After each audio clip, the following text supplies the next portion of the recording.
பார்வதீபதே ஹர ஹர மகாதேவா. தென்னாடுடைய சிவனே போற்றி, எந்நாட்டவர்க்கும் இறைவா போற்றி. திருச்சிற்றம்பலம்.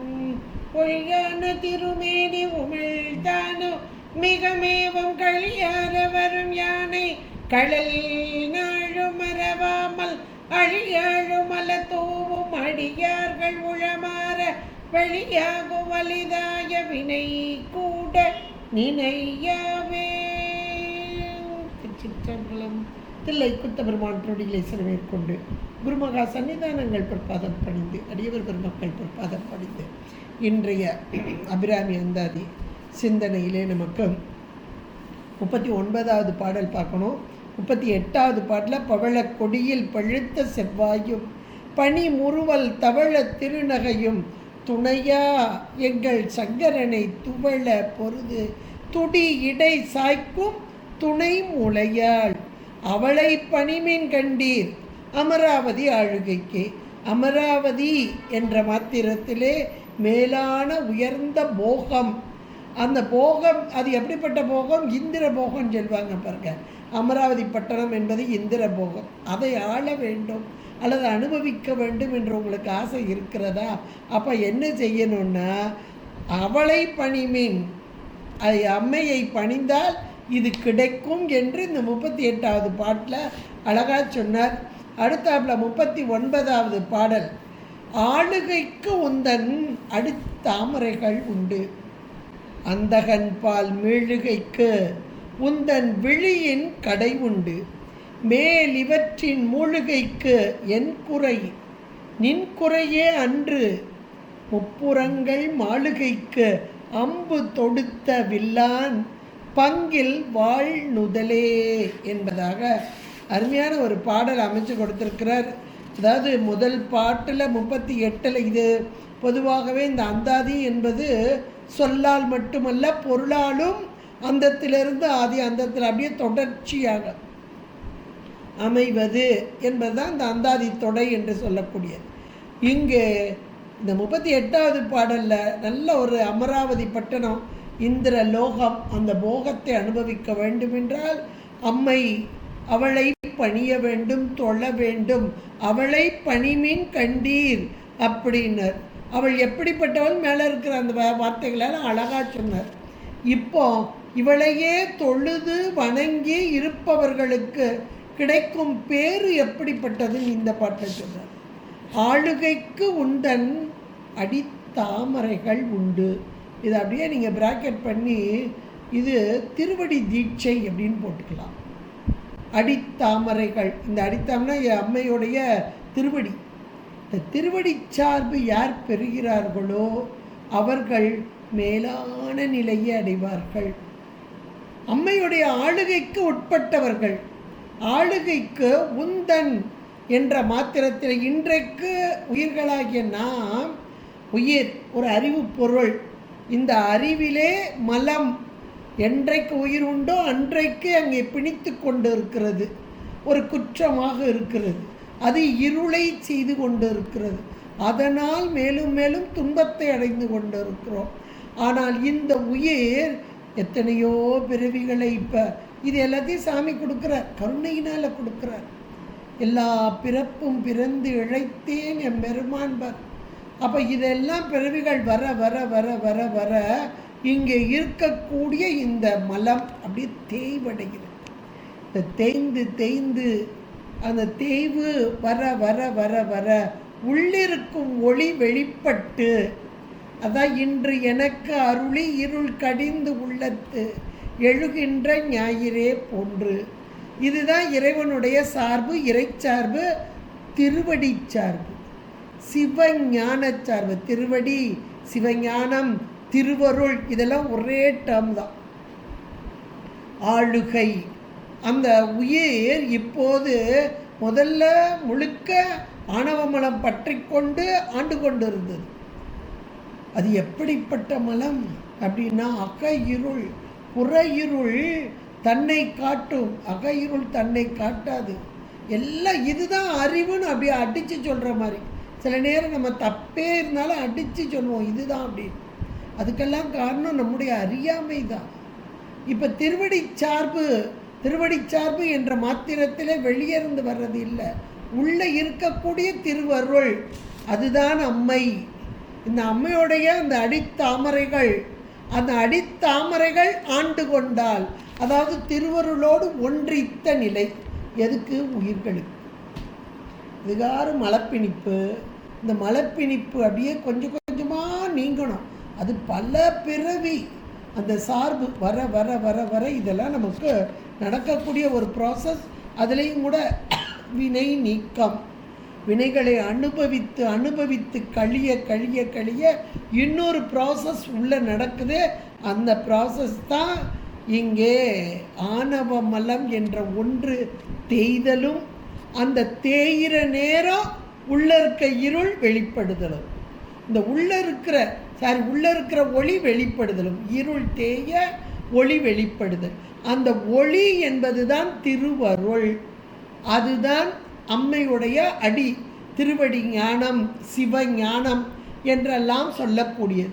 அப்போ அந்த திருவடி சார்பு யார் பெறுகிறார்களோ அவர்களுக்கு மேலான ஒரு நன்மை இப்படின்னு சொல்ல முடியாது. அந்த சுகமே ஒரு தனியான ஒரு சுகம்.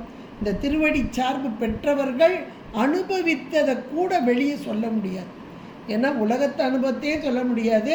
திருவருளோடு ஒன்றி இருக்கும்போது அந்த சார்பை சொல்ல முடியுமானா ஒரு காலம் சொல்ல முடியாது. அப்படிப்பட்ட ஒரு மேலான நிலை திருவருளோடு ஒன்றித்து இருக்கும் நிலை. இன்னும் சொல்லப்போனால் திருவடி சிவஞானம் அது ஆண்டு கொண்ட நிலை. ஆளுகைக்கு உந்தன் அடித்தாமரைகள் உண்டு. இப்போ திருவடி சார்பு பெறுதல்னா அப்படின்னோடையும் இதை கேட்கும் போதெல்லாம் நம்ம இதை விட நம்ம திருமுறைகள், திருவாசகத்தை விட விடுங்க, நம்ம திருக்குறள் எடுங்களேன். திருக்குறள் எடுத்தாலே திருவடி சார்பு தான். உயிர்களாகிய நாம் பெற வேண்டியது எதுனா திருவடி சார்பு தான். திருவடி தான் அங்கே மேலான ஞானம், சிவஞானம் என்றெல்லாம் சொல்லக்கூடியது. அதைத்தான் நாம் அடைய வேண்டும் என்பதை இங்கே மிக அழகாக சொல்கிறார். அதுலேயும் அபிராமிப்பட்ட இவங்கெல்லாம் அனுபவித்தவங்க, அந்த திருவடியோடு ஒன்றித்து இருந்தவர்கள். அதனால் அந்த அனுபவமாக இங்கே சொல்கிறார்கள். ஆளுகைக்கு உந்தன் அடித்தாமரைகள் உண்டு, நீ என்னைக்கினால் என்னை ஆண்டு கொள்வார். இது எல்லாருக்கும் நமக்கு தெரிஞ்சது. இன்னைக்கு நமக்கு கிடைக்கல, இன்னும் கிடைச்சா வேறு லெவலுக்கு போயிடுவோம் நம்ம. ஆனால் என்னைக்கு நாள் உண்டு, இன்னைக்கு இல்லைனால் என்னைக்கு நாள் உண்டு. நம்முடைய சைவம் மிக தெளிவாக சொல்கிறது. ஏற்கனவே திருவடி சார்பு பெற்றவர்கள், இப்போ இந்த 63 நாயன்மார்களை எடுத்து எங்கே இருக்கிறாங்கன்னா, உலகெல்லாம் உணர்ந்து ஓதுதற்கு அறியவன் நிலவுலாவிய நீர்மலிவேணியன் அழகில் சோதியன் அம்பலத்து ஆடுவான் மலர் சிலம்படி வாழ்த்தி வணங்குவான். அதில் அழகாக சொல்கிறார். இது பாயிரச் செய்யுள், வருபொருள் உரைத்தல். வருபொருள் எனது திருத்தொண்டர்களுடைய வரலாறு. அந்த தொண்டர்கள் இங்கே எங்கே சொல்லப்படுகிறார்கள் என்றால் இங்கே சொல்லப்படுகிறார்கள். மலர் சிலம்படி, மலர்கின்ற சிலம்படி, மலரும் சிலம்படி. அந்த திருவடி பேரு, அந்த திருவடியில் இருப்பவர்கள் இந்த திருத்தொண்டர்கள். சதா காலமும் இறைவன் கொடுக்கக்கூடிய இன்பத்தை நுகர்ந்து அனுபவித்து கொண்டிருக்கும் பேறு பெற்றவர்கள். திருவடி என்பது அந்த மிக உயர்ந்த அனுபவம், பேரின்பம் என்று சொல்லக்கூடிய. அதைத்தான் இங்கே இது திருவடி தீட்சை என்று கூட சொல்லலாம். அந்த திருவடியோடு ஒன்றித்திருக்கும் தன்மை. ஆளுகைக்கு உந்தன் அடித்தாமரைகள் உண்டு. இந்த திருவடி, இந்த ஞானம் சார்பு, இந்த திருவடி சார்பு பெறுதல் என்பது மேலான ஒரு நிலை. இணையார் திருவடி என் தலைமேல் வைத்தலுமே. தலை என்பது உயிரோடைய அறிவு. துணையான சுற்றங்கள் அத்தனையும் தொழிந்தளித்து.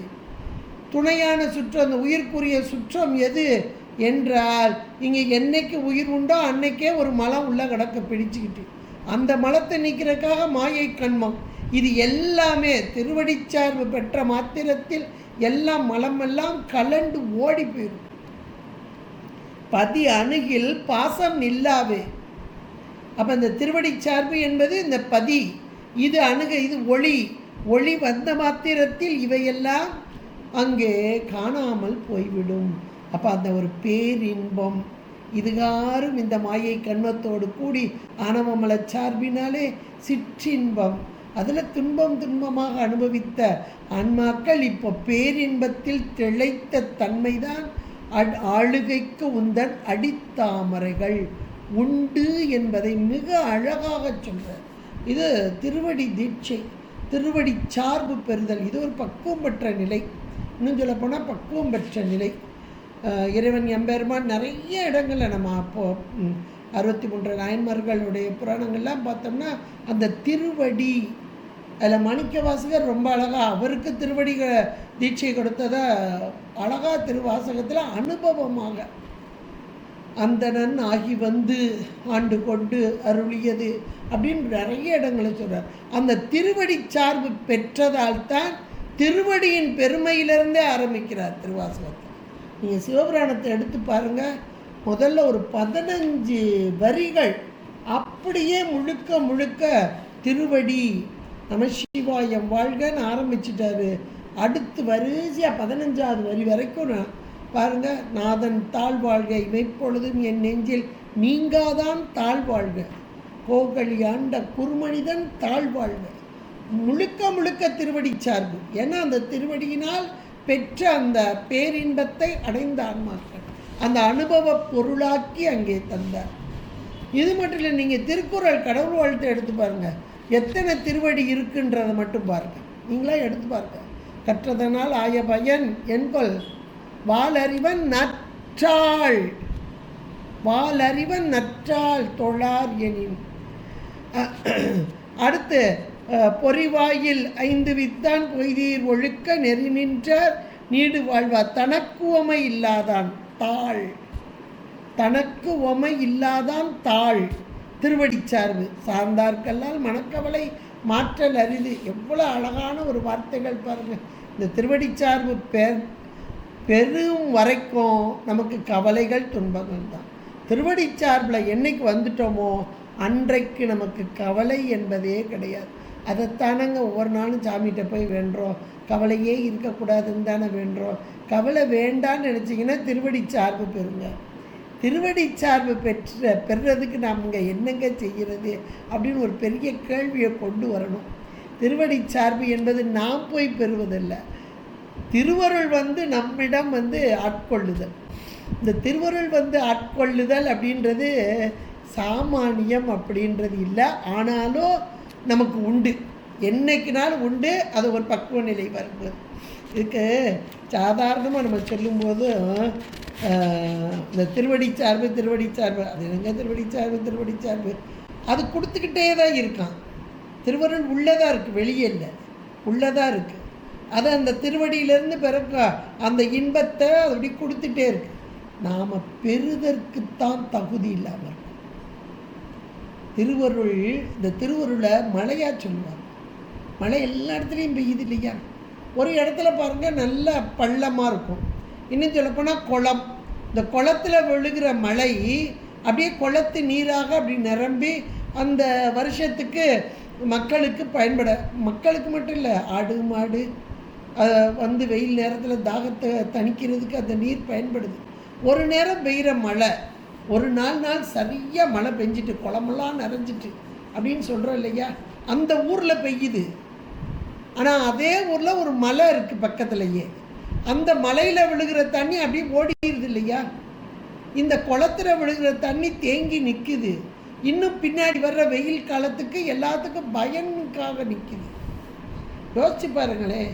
அப்போ ஒரு இடத்துல பெய்கிற மழை எப்படியெல்லாம் வருதுன்ற, அப்போ மழைக்கு பாரபட்சமே இல்லை, அது கொடுத்துட்டே தான் இருக்கு. இதுக்கு கூட வேடிக்கையாக நான் உங்களுக்கு முன்னே சொல்லியிருக்கேன் ஒரு கதை. இது கதையில் உண்மையாக நடந்தது தான். ஒரு வீட்டில் ஒரு அம்மா வேலை பார்த்துக்கிட்டு இருக்காங்க, தன்னுடைய பொண்ணு அங்கே படிச்சுக்கிட்டு இருக்கிறா. மழை பெய்யுது. அந்த காலத்துலலாம் முத்தத்தில் நல்ல இடம் போட்டு தான் வீட்டுக்குள்ளே முத்தம் போட்டு கட்டுவாங்க. மழை பெஞ்சிட்டா மழை தண்ணி எடுத்து வீட்டில் சமையலுக்கு வச்சுக்கிடுவாங்க. அது பருப்பெல்லாம் நல்லா வாசமாக இருக்கும்பாங்க, சாம்பார் மணமாக இருக்கும்பாங்க. எங்கள் வீடுகளெல்லாம் வச்சுருக்குறாங்க அப்படியெல்லாம். அப்போ இந்த பொண்ணுகிட்ட அம்மா அந்த பாத்திரத்தை எடுத்து மேலே பரனில் கவுத்தி வச்சுருந்தது, அந்த பாத்திரத்தை எடுத்து அந்த முத்தத்தில் வையி அப்படின்னு அம்மா சொல்கிறாங்க. உடனே அந்த பொண்ணு அந்த பாத்திரம் மேலே கவுத்தி இருந்தது, அதை அப்படியே எடுத்து இங்கே கவுத்தி வச்சுட்டான். அங்கே கவுத்தி இருந்தில்ல, அம்மா தானே இங்கே எடுத்து வைக்க சொன்னால், அப்போ இங்கே அப்படி வச்சுருவோம். இப்போ மழை பெஞ்சது, ஒரு அரை மணி நேரம் கழித்து அம்மா வந்து பார்க்குறா, பாத்திரத்தில் ஒரு சொட்டு தண்ணி விடலை. பாத்திரம் கவுத்தி இருந்தால் எப்படி தண்ணி கிடைக்கும்? நேராக இருந்தால் தானே கிடைக்கும். அப்போ திருவருள் என்பது எங்கேயும் இல்லை, எல்லா இடத்துலையும் பொழிந்து கொண்டிருக்கும் மழையைப் போல நம்முடைய பாத்திரம் சரியில்லாமல் இருக்கிறது, மலத்தோடு கூடியிருக்கிறது. அப்போ அந்த மலம் நீங்கிய மாத்திரத்தில் இங்கே பாத்திரத்தில் அருள், இந்த அருள்தான் இங்கே திருவடி தாமரை, திருவருள், சிவஞானம். இந்த சிவஞானம் கைவரப் பெறுதல் அப்படின்றதுலாம் இந்த டேர்ம் தான். இந்த சிவஞானம் கைவரப் பெற்றால் உள்ளே இருக்கக்கூடிய, அதாவது உயிர் அறிவில் இருக்கக்கூடிய அறியாமை என்பது முழுமையாக அப்படியே அடங்கி நிற்கும். இந்த சிவஞானம் என்பது ஒளி, இந்த அஞ்ஞானம், அஞ்ஞான மலமாகிய ஆணவ மலம் அது இருள். அப்போ இருளை நீக்க வந்த சிவஞானம், இதுதான் திருவடி தீட்சை. நவக்கரச பெருந்தகையார் உடைய திருவடி அப்படியே என்னுடைய தலைமையில் பொறித்து வை அப்படிம்பார். கோவாய் முடுகி அடுதிரல் குற்றம் குமைப்பதன் முன் பூவார் அடிச்சுவடி என் தலைமேல் பொறித்து வை. நல்லூருக்கு வாம்பார். நல்லூரில் அருமையாக அந்த அந்த திருவடி, இன்றைக்கும் நல்லூருக்கு போனீங்கன்னா வேறு எந்த கோயிலுக்கு இல்லாத ஒரு பெருமை. அதான் நம்ம சிவாலயங்களில் எந்த இதுலேயுமே திருவடி பதிக்கிறதுன்றது கிடையாது, அது வைணவ ஆலயங்களில் தான் உண்டு. ஆனால் இந்த ஒன்றில் மட்டும், நல்லூரில் மட்டும் அந்த திருவடி ஜடாரின்னு சொல்லுவாங்க இல்லையா, அது தலைமையில் வைப்பாங்க. ஏன்னா நாவுக்கரச பெருந்தகைக்கு கிடைத்தது நமக்கும் கிடைக்கட்டும் என்பதற்காக. அதான் நனைந்தனைய திருவடி என் தலைமேல் வைத்தார் நல்லூர் எம்பெருமானார் நல்லவாறே அப்படின்பர். ரொம்ப அருமையாக அந்த திருவடி சார்பு அப்படின்றத ரொம்ப அழகாக நிறைய பாடல்கள் நம்முடைய அருளாளர்கள் அந்த திருவடி சார்பு நாம் பெற வேண்டும் என்பதைத்தான் அங்கே உணர்த்துகிறார். இந்த திருவடியை வாழ்த்த வேண்டும், போற்ற வேண்டும், திருவடியோடு ஒன்றிக்க வேண்டும், வஞ்சகமற்று அடி வாழ்த்த. அந்த திருவடியை வாழ்த்த அதனுடைய பயன் என்னவா? வந்த கூற்று அஞ்ச உதைத்தன. இந்த திருவடியை வாழ்த்துதல் என்பது திருவடியோடு பொருந்துதல், திருவடியோடு சேர்தல். அப்படி சேர்ந்தால் இந்த கூற்றுவன் மரணம் என்பது நமக்கு கிடையாது. அஞ்ச உதைத்தன அஞ்செழுத்துமே என்பதாக அந்த திருவடி சார்பு பற்றியதாக நமக்கு ரொம்ப அழகாக நமக்கு எடுத்து சொல்கிறாங்க. இன்னும் நம்ம திருவாசகத்தில் நிறைய இடங்களில் திருவடி சார்பு. நீங்கள் திருவம்பாவை எடுத்துட்டிங்கன்னா 20வது பாட்டு முழுக்க முழுக்க திருவடி போற்றி அருளுகரின் ஆதியாம் பாதமலர், ஐந்தொழிலை புரியக்கூடிய தன்மையிலே அந்த திருவடியை பற்றி இந்த பாடலில் முழுக்க திருவடியோடு ஒன்றித்த நிலை. அப்படி திருவடியோடு ஒன்றித்தால் அந்த ஆளுகை என்பது திருவடியோடு ஒன்றித்த நிலை, சிவஞானம் கைவரப்பெற்ற நிலை. அப்படி இருந்தால் உந்தன் அடித்தாமரைகள் உண்டு ஆளுகைக்கு இருந்தால் இந்த ஆன்மாக்களுடைய துன்பங்கள் துயரங்கள் இவையெல்லாம் நீங்கும் என்பதை இவங்க அனுபவித்து சொல்லக்கூடிய ஒரு நிலை. அது திருவடி தீட்சையை சொன்னார். அடுத்த வரி சொல்கிறார் பாருங்கள். இப்போ திருவடி தீட்சை அப்படின்றது மேலான ஒன்று, அதனோடு ஒன்றித்தல் ஒன்று, சிவஞானத்தோடு ஒன்றித்தல். அடுத்து அந்தகன் பால் மீழுகைக்கு. அந்தகன் என்பவன் குருடன், அந்தகன்னா குருடன். இந்த அந்தகாசுரவதம் அட்டவிரட்ட செயலில் அந்தகாசுரவதம் திருக்கோவலூர் என்ற தளத்தில் இறைவன் எம்பெருமான் வைரவ கோலமாக வந்து அப்படியே சூலாயுதம் 3 பிரிகளை உடைய சூலாயுதம் அதில் அப்படி குத்தி தூக்குவது போல் அங்கே அமைந்துள்ளது. அந்த இருளை நீக்க அந்தகன்னா இருள், அந்த இருளை நீக்க வேண்டும். அந்த இருளை நீக்குதல் அப்படின்னா யாரால் முடியும்? அம்மையால் முடியும். அதுக்கு அழகான ஒன்று சொல்றார், அந்தகன்பால் மெழுகைக்கு. அந்தகன் என்பது அறியாமை, இருள், அந்த ஆணவ மலம். இதிலிருந்து நாம் மீண்டு வரணும்னா எது உண்டுன்னா உந்தன் விழியின் கடை உண்டு. அருமையான ஒன்று. விழியின் கடை உண்டு. அம்மை அழகான, அதுலேயும் அம்மையை சொல்லும்போது மீன் போன்ற அச்சரம், மீனாட்சி என்பார்கள். மீன் தன் கண்களை இமைக்கவே செய்யாதான். கண்களை அப்படி பார்த்துக்கிட்டே இருந்து தன்னுடைய முட்டையை போட்டு அதை பார்த்தே அதை குஞ்சு பொறிக்க வைக்குமா. அப்படி மீன் போல ஒரு நொடி கூட இமைக்காமல் உயிர்களை காப்பவள் அவள்தான் மீனாட்சி என்று சொல்லக்கூடிய மீன் போன்ற அச்சரங்களை உடையவள். நிறைய இடங்களில் அம்மையுடைய அந்த விழியின் மூலமாக கிடைக்கக்கூடிய நயன தீட்சை, முதல்ல திருவடி தீட்சை, இப்போ நயன தீட்சை. அந்தகன்பால் மெழுகைக்கு அந்த அறியாமை இருள் அது நீங்க வேண்டும், ஒளி பெற வேண்டுமென்றால் நமக்கு எந்த சார்பு கிடைக்கணும்? அம்மையுடைய கடைக்கண் பார்வை கிடைக்கணும். நயன தீட்சை நம்ம குருமார்கள்லாம் குரு உபதேசம் அப்படியெல்லாம் நம்ம கழிப்படுறோம். இப்போவும் தீட்சை எடுக்க போனால் குருவுடைய பார்வை, அந்த பார்வையில் பட வேண்டும். இன்றைக்கி இந்த வியாழக்கிழமை ஆகிட்டேன்னா குரு பார்க்க கோடி நன்மை அப்படின்ட்டு அங்கே போய் தட்சிணாமூர்த்திகிட்ட நிற்கிறதெல்லாம் உண்டு. அது உண்மையிலேயே அந்த தீட்சை நேரத்தில் சொல்லக்கூடியது தான். குரு பார்க்க என்ற மாத்திரத்தில் குருவாக வருவது சிவமே. அது பார்த்தல் அப்படின்னா வெளியே இருந்து நோக்கிறது இல்லை, உள்ளிருந்து நோக்கிறது. இருந்தாலும் இங்கே சொல்கிறதுக்கு சொல்லுவாங்க குரு பார்க்க அப்படின்னு. உள்நோக்கு. எதை நோக்குதல்? உடம்பை இல்லை, உயிரை. உயிருடைய அறிவிலே இருக்கக்கூடிய அந்த இருளை போக்குதல். அந்த இருளை போக்குவதற்குரிய வலிமை எதற்கு உண்டு? அந்த இறைவனுடைய கண்கள், அதிலிருந்து வெளிப்படும் அந்த ஒளி, அது இந்த இருளை நீக்கிவிடும். இது அம்மையுடைய விழி. அதுதான் அந்தகன்பால் மெழுகைக்கு உந்தன் விழியின் கடை உண்டு. அந்த விழி அது பார்வைப்பட்ட மாத்திரத்திலே இருள், அந்த அந்தகன் என்று சொல்லக்கூடிய அறியாமை என்ற இருள், ஆணவ இருள், அது நீக்குதல். அப்போ முதல்ல திருவடி தீட்சை, இப்போ நயன தீட்சை. இப்போ இந்த ரெண்டு கிடைச்சா எப்படி இருக்கும் இந்த ஆன்மா? இதெல்லாம் இவங்க அனுபவித்தாங்க. அபிராமி பட்டர் அந்த வகையில் அனுபவித்தார். அம்மையை நேரில் கண்டார். கண்டு அந்த திருவருளோடு ஒன்றித்து நின்றார். அதைத்தான் நமக்கு அனுபவமாக இந்த பாடல்ல அழகாக சொல்கிறார். அந்த தீட்சையின் மூலமாக அம்மையோடு ஒன்றித்த நிலை, வேற ஒன்றும் இல்லை. அம்மையோடு ஒன்றித்த நிலை நமக்கும் கிடைக்க வேண்டும் என்றால் வழிபாடு தாங்க. எங்கே வரணும்னா வழிபாடு தான். வழிபட வழிபட வழிபட உண்மை என்ன என்பது நமக்கு தெரியும். நாம் வழிபடுறோமா, அவள் நம்மளை வழிபட வைக்கிறாளான்ற உண்மை முதல்ல புரியும்.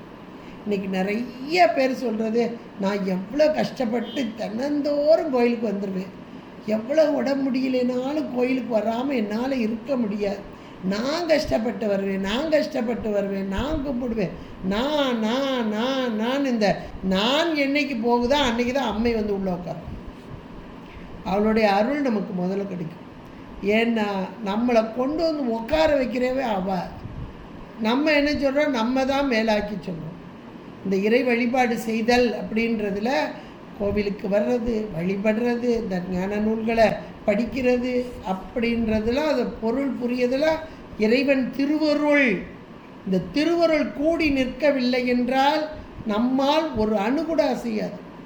அவன் அன்றி ஒரு அணு கூட நாம் அசைக்க முடியாது. அப்போ நம்மை வழிபட வைப்பதில் அவளுடைய பங்கு தான் முழுமை. நம்ம வெறும் ஜீரோ தான். இதை உணர்தல் தான் உண்மையான பக்தி. இது என்னைக்கு ஒரு யோசிச்சு பாருங்க. இன்றைக்கி பக்தின்னு சொன்னால் கோயிலில் போய் நின்று கூட்டமாக நின்று என்னதோ ஒவ்வொருத்தரும் அவங்கவுங்களுக்கு இஷ்டப்பட்டதெல்லாம் செய்வாங்க, செய்யட்டும். இதுதான் பக்தின்னு நம்ம நினைக்கிறோம். உண்மையிலே இறைவா எம்பெருமானே, உன்னை வழிபட இந்த பிறவியை கொடுத்தாயே. இந்த உடல் எப்படிப்பட்ட உடல்? ஊன் உடம்பு. ஆனால் இது ஆலயமாக, இந்த உடம்பின் மூலமாக உள்ளிருக்கும் உன்னை, நீ உள்ளதான் இருக்க, என்னை ஆண்டு கொண்டு இருக்கிறாய். ஆளுகைக்கு உந்தன் அடித்தாமரைகள் உண்டு. என்னை ஆண்டு கொண்டிருக்கிறாய். நீ ஆள்வதால் இங்கே உன்னுடைய கடைக்கண் பார்வை எனக்கு பட்டது. அதனால் அறியாமை நீங்கியது. அறியாமை நீங்கியதால் உன்னை வழிபடும் பேறு எனக்கு பெற்றேன் என்ற உணர்வு பெற்று. இது அப்படியே வரிசையாக கொண்டு வாங்க. அப்போ இறைவனுடைய சிவஞானம் அருள் என்றைக்கு நமக்கு கைவரப்பெறுகிறதோ அன்றைக்கு உண்மையை நாம் உணர்ந்து கொள்ளலாம். இறைவன் நமக்கு செய்யும் உபகாரத்தை உணர்ந்து கொள்ளலாம். இது காட்டும் உபகாரம், காணும் உபகாரம் வருது. இறைவன் நமக்கு காட்டவில்லை என்றால் எந்த பொருளும் நமக்கு தெரியாது. நம்முடன் உடனாக இருந்து காணவில்லை என்றால் எந்த பொருளும் நமக்கு புரியாது. இந்த ரெண்டையும் உணர்ந்தா இப்போ வர்றது, ரெண்டையும் உணர்ந்தால் இப்போ நமக்கு வர்றது என்ன தெரியுமா? பக்தி இல்லை, அன்பு. இப்போ முதல்ல கோயிலுக்கு போகிறது பக்தியில், அப்புறம் அந்த பக்தி முருகி முருகி முருகி உண்மையை உணர்ந்து எப்போ திருவடி சார்பும் கடைக்கண் நோக்கும் பெற்ற மாத்திரத்தில் உண்மையை உணர்ந்து அதனால் ஆகா இந்த திருவுருள் எனக்கு கூட்டவில்லை என்றால் என்னால் எதுவும் செய்ய முடியாது. உலக போகமும் கிடையாது, சிவபோகமும் கிடையாது.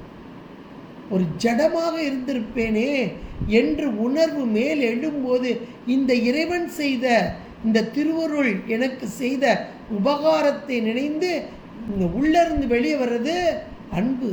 அப்போ பக்தி முருகி அன்பாக வேண்டும்.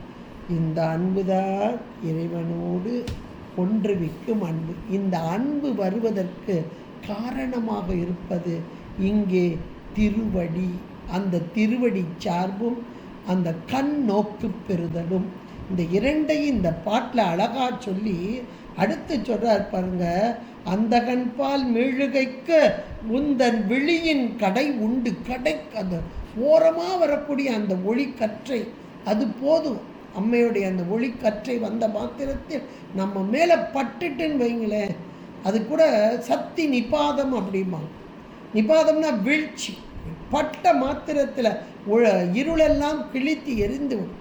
அறியாமையெல்லாம் அப்படி நீங்கி போயிடும். கடை உண்டு மேல் இவற்றின் மூலிகைக்கு. மேல் இவற்றின் மூலிகைக்கு என் குறை நின் குறையே அன்று. இப்போ இவ்வளவு சார்பு பெற்றோம், இவ்வளவு கோயிலுக்கு போயும், இவ்வளவு வழிபாடு செய்தோம். இன்னும் பாருங்க, கோவிலுக்கு தவறாமல் இருப்பாங்க, நல்ல வழிபாடு செய்வாங்க, நல்ல எல்லாத்துலேயும் இருப்பாங்க. ஒரு சின்ன துன்பம் வந்த உடனே ஐயோ சாமி கொஞ்ச நேரம் கண்ணு மூடிட்டாரா தெரியலையே அப்படின்னு சோர்ந்து போயிடுவார். அதை ஏற்றுக்கொள்ளும் மனப்பக்குவம் இல்லை. அப்போ உண்மையான வழிபாடு எதில் இருக்குன்னா, துன்பம் வரும்போது இறைவன் என்னோடு இருக்கிறார். இன்னும் சொல்லப்போனால் நான் இறைவனுடைய சார்பில் இருக்கேன், இந்த துன்பம் என்னை ஒன்றும் செய்ய முடியாது அப்படின்னு நம்ம இருந்தால் நம்ம நல்ல பக்தி பண்ணுறோம், இறையருளோடு கூடியிருக்கும். இல்லை இறையருளை விட்டு விலகி. இறையருளோடு கூடியிருந்தால் இந்த உலகத்தில் வரக்கூடிய துன்பம், நமக்கு வர்ற துன்பம் நம்ம வினைக்கு தானே, நாம் செஞ்ச வினைக்கு தானே. அப்போ அந்த நேரத்திலையும் இறையருள் என்னோடு கூடி இருக்குது, என்னை விட்டுட்டு போகலை. அப்போ அதுக்கு இல்லாத வருத்தமாக எனக்கு வரப்போது அது பார்த்துட்டு தானே இருக்குது. ஒரு தாய் பார்த்துக்கிட்டு இருப்பாளா குழந்தை கஷ்டப்படுறத? ஒரு பிறவிக்கு வந்த தாய்க்கே இவ்வளவு இருந்ததுன்னா, பரிவு இருந்ததுன்னா, எத்தனை பிறவி, 84 லட்சம் யோனி பிறவிக்கு இந்த உடம்புக்கும் உயிருக்கும் தாய் தந்தையாக இருக்கும் இந்த இறைவனுக்கு என் மீது கருணை இருக்காதா அப்படின்ற உணர்வு நமக்கு மேலே வரும். அப்போ என் குறை எதில் வருது அப்படின்னா, மேலிவற்றின் மூழ்கைக்கு என்ற மாத்திரத்தில் இந்த ஆணவ மலம், மாயா கண்மை, ஆணவ மலத்தை நீக்கிறதுக்காக மாயா கண்மம் இதெல்லாம் கொஞ்சம் கொஞ்சமாக தேயுதுனாலும் கொஞ்சம் மலச்சார்பு, அதாவது வாசனை இதெல்லாம் வந்ததுன்னா, மேல் இவற்றின் கொஞ்சம் சார்பு வந்ததுன்னா அது என்னுடைய குறைதாம்மா, உன்னுடைய குறையில்லை. எவ்வளோ அருமையான ஒரு பாடல் பாருங்களேன் இந்த பாட்டு.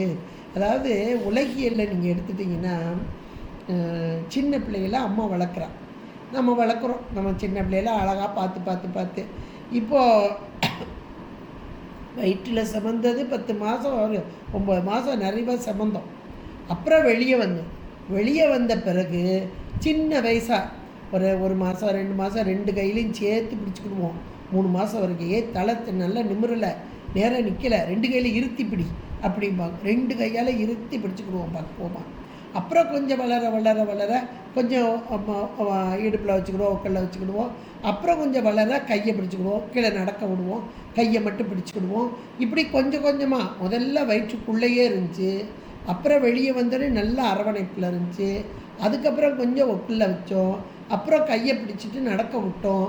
அதுக்கப்புறம் விளையாட ஆரம்பிக்கும் போது சாப்பாடு மட்டும் ஊட்டுவோம், அப்புறம் விளையாடும், பள்ளிக்கூடத்துக்கு போகும். அப்புறம் கொஞ்சம் பெருசான பிறகு சாப்பாடு வச்சு தான் கொடுப்போம், அது பாட்டுக்கு சாப்பிட்டுட்டு அது பாட்டுக்கு போகும். இப்படியே யோசிச்சு பாருங்கள். கொஞ்சம் கொஞ்சமாக இந்த குழந்தை வளருது. குழந்தை வளர வளர வளர இந்த தாயை விட்டு பிரிஞ்சு கொஞ்சம் வெளியே வந்துடுது. பெரிய பிள்ளை ஆக ஆக அதாவே எல்லா வேலையும் செஞ்சுக்கிட்டு வெளியே வந்து, அப்புறம் ஒரு கட்டத்தில் கல்யாணம் ஆச்சு, அப்படி திருமணம் ஆச்சு, வெளியே போனால் அப்போ பிரிதல் அப்படின்றதெல்லாம் வரும். ஆனால் இது உலகியல்ல, அருளியல்ல. முதல்ல இருந்த ஆன்மா, ஒன்றுமே தெரியாமல் இருந்த ஆன்மா கொஞ்சம் கொஞ்சமாக இது முச்சை வினைதான், தவம்தான் ஞானத்தை கொடுக்கும். அந்த ஞானத்தினால்தான் இறைவனை அறிய முடியும். அப்படியே அதான் இந்த பிறவிலையாவது செய்யுங்கன்னு சொல்கிறது. அதுலேயும் சிவப்புண்ணியங்கள் நிறைய செய்யுங்கன்றது. இன்றைக்கெலாம் அட்சய திருதியை எவ்வளவு புண்ணியம் செய்ய முடியுமோ அவ்வளவு புண்ணியம் செய்யும். தங்கத்தையும் புடவையும் வாங்கி பீரோவில் வச்சோம்னா அது பாவம், வினை ஏறிக்கிட்டே போயிடும். அந்த வினையை ஏற்றாதீங்க. இந்த அட்சய திருதி என்பது பிறருக்கு கொடுப்பது. அது சிவப்புண்ணியமாகவோ உலக புண்ணியமாகவோ. இது சிவப்புண்ணியமாக சேர்ந்தால் சிவ ஞானம். இப்போ நம்ம படிக்கிறது ஞானம், திருவருளோடு கூடிய நிலை. இந்த திருவருள் கிடைக்க வேண்டும் என்றால் சிவபுண்ணியம் செய்யணும். அதில் ஞானத்தில் கேட்டல் நிலையில் நம்ம இருக்கிறோன்னா முச்சை தவம், அந்த தவத்தை செஞ்சுருக்கோம், அதனால நீங்கள் நம்ம குழந்தை போட்டிருக்காரு. இப்போ இந்த இடத்துல வெளியே அருளியல்ல ஒன்றுமே தெரியாத நிலையில் இருந்த ஆன்மா கொஞ்சம் கொஞ்சமாக இறைவனை பற்றி கேட்டு சிந்தித்து அறிந்து, ஆகா ரொம்ப நல்லா இருக்கே, இதில் இப்படி சொல்லியிருக்காரு அபிராமிப்பட்டர், அருணகிரியார் இப்படி சொல்லியிருக்காரு, திருவாசகம் இப்படி சொல்லியிருக்கே அப்படின்னு ஒவ்வொரு நூல்களையும் படிக்க கேட்க அவர்களுடைய அனுபவத்தை கேட்டு இந்த ஆன்மா கொஞ்சமாக முழுக்க வெளியே நின்றுச்சு. திருவருளை விட்டு நின்ற நிலை இப்போ திருவருளோடு கொஞ்சம் கொஞ்சமாக ஒன்றித்து அப்படியே திருவருள் சார்பு. எது? திருவடி சார்பு. ஒழுக்க திருவடியில் தோன்றுது. உன்னை அல்லாமல் எனக்கு கதி இல்லை அப்படின்ற அந்த நிலை வந்துடுது. கற்று ஆவின் மனம் போல கசிந்துருக வேண்டுவனே. எவ்வளோ ஒரு அருமையான வார்த்தைகள் பாருங்கள். அப்போ அந்த அருளியில் தோய அப்படியே இந்த திருவருளோடு ஒன்றித்து நிற்கும் நிலை. அப்போ உலகியலில் விட்டு பிரிதல், அருளியலில் ஒன்றித்து திருவருளோடு ஒன்றுதல் அப்படின்றத நமக்கு அழகாக இந்த பாடல் ரொம்ப அழகாக சொல்லுது. அதில் அழுகைக்கு முதல்ல திருவடி தீட்சையாக அழுகைக்கு உந்தன் அடித்தாமரைகள் உண்டு என்று சொல்லி, அடுத்து அந்தகட்பால் மிழுகைக்கு உந்தன் விழியின் கடை உண்டு என்று நயன தீட்சையை சொல்லி, இதுக்கு மேலேயும் இந்த மலம் அதனால் வரும் துன்பம் உண்டு என்றால் அது அம்மா ஒவ்வொரு இல்லைம்மா, நீ என்னை எப்படியாவது ஆளன்னு தான் நினைக்கிற, ஆனால் இந்த மலச்சார்பு என்னை விட்டு போகலையே, இந்திரிய வயமயங்கி இறப்பதற்கே காரணமாக மாறி நின்று என்னை மயக்கிடும் வஞ்ச புலன் 5 இது வழியாக நான் போய்கிட்டு இருக்கேன். அப்போ என்னுடைய குறைதான், உன்னுடைய குறை அன்று, நின் குறையே அன்று என்று சொல்லி, இப்போ அம்பாள் திருவடி தீட்சை கொடுக்குறா, நயன தீட்சை கொடுக்குறா, மேலான அறிவு சிவஞானம் பெற வைக்கிறா, இவ்வளவு செய்கிறான்னா அப்போ அவள் எப்படிப்பட்டவன்றதை சொல்லணும் இல்லையா? அதை சொல்கிறதுக்கு கடைசி சொல்கிறா பாருங்க, முப்புறங்கள் மாளுகைக்கு அம்பு தொடுத்த வில்லான். இறைவனை சொல்கிறார் அந்த வீரட்டச் செயல். அந்த வீரட்டச் செயல் என்னது? 3 புறங்களை எரித்த வீரச்செயல். முப்புறமாவது மும்மல காரியமே. இந்த 3 மலங்களையும் எரிப்பதற்கு பெரிய படையை திரட்டிட்டு வந்தாரா சாமி?